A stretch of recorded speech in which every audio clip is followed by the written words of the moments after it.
नमस्कार दोस्तों, आप सभी का स्वागत है ऑप्ट्यूज़स पे। तो CUET M economics entrance examination 2021 के पेपर का लास्ट पार्ट है ये, इसका हल है। तो आप लोग ये वीडियो लास्ट तक देखिएगा। चैनल को सब्सक्राइब नहीं किया तो सब्सक्राइब कर लीजिएगा, बेल आइकन प्रेस करना नहीं भूलेगा। तो चलिए स्टार्ट करते हैं प्रश्न नंबर 80 से। तो which of the following is the one of the implication of new trade theory.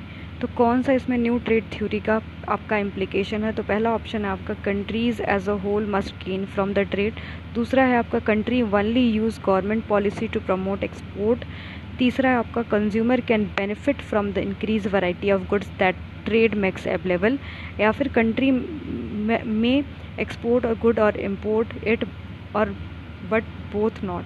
तो यहाँ पर जो करेक्ट आंसर हो जाएगा वो आपका होगा कि जो कंट्रीज़ ट्रेड कर रही हैं वो must gain from the trade, यानी कुछ ना कुछ जो है ट्रेड से प्राप्त करेंगी। एडम स्मिथ इकोनॉमिक जो थ्योरी है वो किस पे फोकस करती है? तो याद रखिएगा कि डिवीज़न ऑफ लेबर पे, ठीक है, डिवीज़न ऑफ लेबर पे जो है फोकस करती है। और इनकी जो बुक का नाम था वेल्थ ऑफ नेशन, है ना। इनको फादर ऑफ इकोनॉमिक्स भी कहा जाता है, मॉडर्न फादर ऑफ इकोनॉमिक्स भी कहा जाता है। नेक्स्ट हमारा क्वेश्चन है, Ricardo explain the law of comparative advantage on the basis of which type of cost. याद रखिएगा कि अपॉर्चुनिटी कॉस्ट के आधार पे जो है रिकार्डो ने अपनी जो थ्योरी है कंपैरेटिव एडवांटेज इसको दिया है इंटरनेशनल ट्रेड की। तो इंटरनेशनल ट्रेड की कंपैरेटिव एडवांटेज किसके द्वारा दिया गया? तो डेविड रिकार्डो के द्वारा दिया गया। और इसमें जो कौन सी बात करते हैं आपके अपॉर्चुनिटी कॉस्ट का जो कंसेप्ट है यहाँ पर यूज़ करते हैं आपके डेविड रिकार्डो। नेक्स्ट हमारा क्वेश्चन है, the theory of comparative advantage in international trade based on the concept of, किस कंसेप्ट पे आधारित है? तो याद रखिएगा कि ये आपका अपॉर्चुनिटी कॉस्ट पे आधारित है। अब देखिए यहाँ पर एक क्वेश्चन और दिया है कि एब्सोल्यूट एडवांटेज थ्योरी किसके द्वारा दिया गया है? तो एडम स्मिथ के द्वारा दिया गया है, ठीक है। यहाँ पर भी एक आपका क्वेश्चन बन जाता है। नेक्स्ट क्वेश्चन देख लेते हैं, HO theory based on the assumption of. तो याद रखिएगा कि एचओ तो यानी हेक्सर-होलिन थ्योरी जो आधारित है आपके, वो आपके factor intensity are irreversible in nature, उस पर आधारित है। आप सभी को पता है कि इन्होंने फैक्टर एंडाउमेंट पे फोकस किया है, यानी किसी कंट्रीज़ के पास अगर कैपिटल इंटेंसिव जो है आपका प्रोडक्ट बनाने का कैपेसिटी है तो वो कैपिटल इंटेंसिव प्रोडक्ट को क्या करेगा? एक्सपोर्ट करेगा। पर किसी कंट्री के पास अगर लेबर इंटेंसिव प्रोडक्ट को बनाने की कैपेसिटी है तो वो लेबर इंटेंसिटी प्रोडक्ट को क्या करेगा? एक्सपोर्ट करेगा। तो यहाँ पर ऑप्शन 4 करेक्ट हो जाएगा। इंट्रा इंडस्ट्री ट्रेड, तो याद रखिएगा कि ये विद इन द फर्म, यानी इंट्रा इंडस्ट्री ट्रेड क्या होता है? व्हेन कंट्री एक्सपोर्ट और import goods with in the same industry, यानी आपके एक ही इंडस्ट्री में हो रही होंगी तो उसी को हम लोग बोलते हैं, यानी ऑप्शन 3 यहाँ पर करेक्ट है। नेक्स्ट हमारा क्वेश्चन है, एब्सोल्यूट एडवांटेज थ्योरी किसके द्वारा दिया गया है? तो एडम स्मिथ के द्वारा दिया गया है, यानी ऑप्शन 2 यहाँ पर करेक्ट हो जाएगा। Full form of NITI Aayog. NITI Aayog एक आपका थिंक टैंक है इंडिया का, और इसका कोई भी कॉन्स्टिट्यूशन में आर्टिकल नहीं है। तो ये याद रखिएगा कि ये संवैधानिक निकाय नहीं, यानी कॉन्स्टिट्यूशनल बॉडी नहीं है आपकी नीति आयोग। नीति आयोग का फुल फॉर्म हो जाता है national institute of transforming India.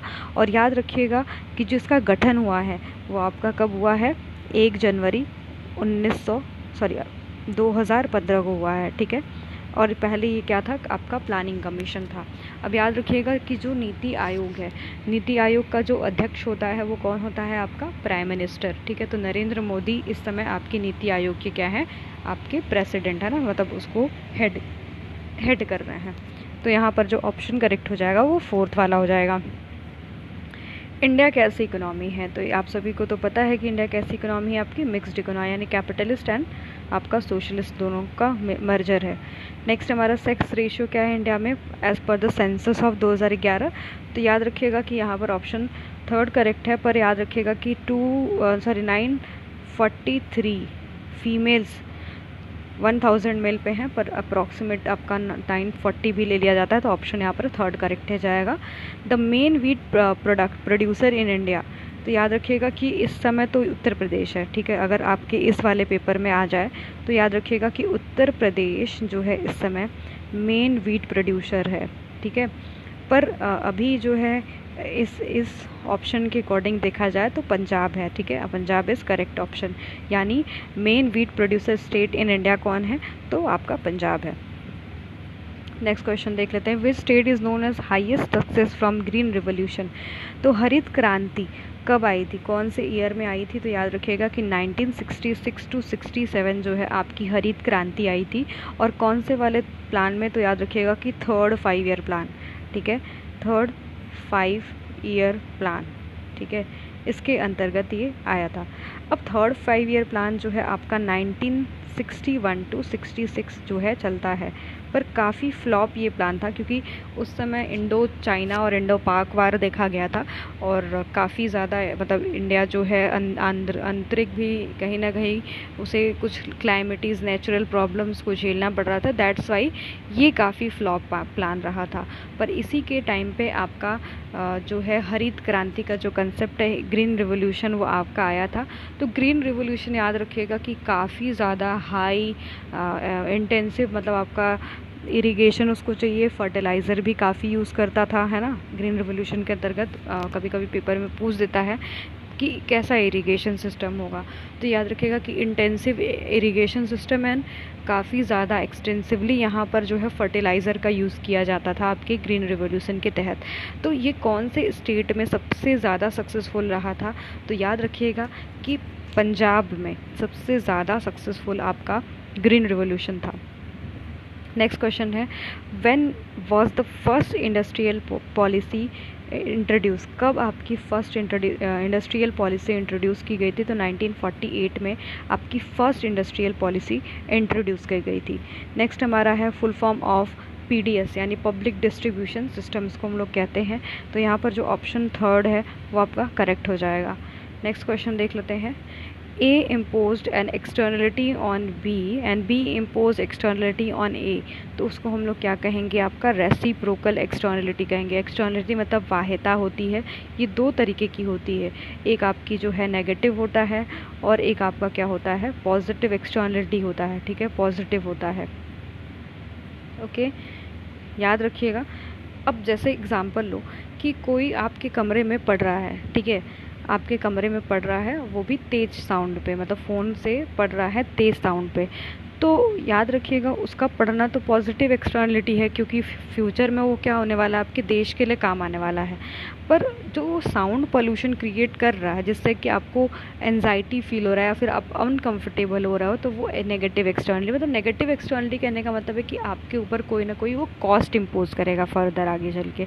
यानी आपको हेडेक हो सकती है, आप बीमार हो सकते हो, जिसकी वजह से आप दवाइयाँ लेने लगोगे, तो वो नेगेटिव हो जाएगा। पर पॉजिटिव क्या है कि वो पढ़ रहा है तो फर्दर वो हमें आगे काम आने वाला है। या फिर हो सकता है उसी बंदे को, जो उस कमरे में 2 लोग रह रहे हैं, उस बंदे को ही काम आ जाए।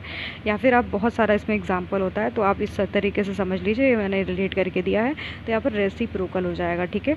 नेक्स्ट हमारा है proportional tax system, the tax rate remains. तो याद रखिएगा कि कांस्टेंट, यहाँ पर आपका टैक्स कांस्टेंट होता है।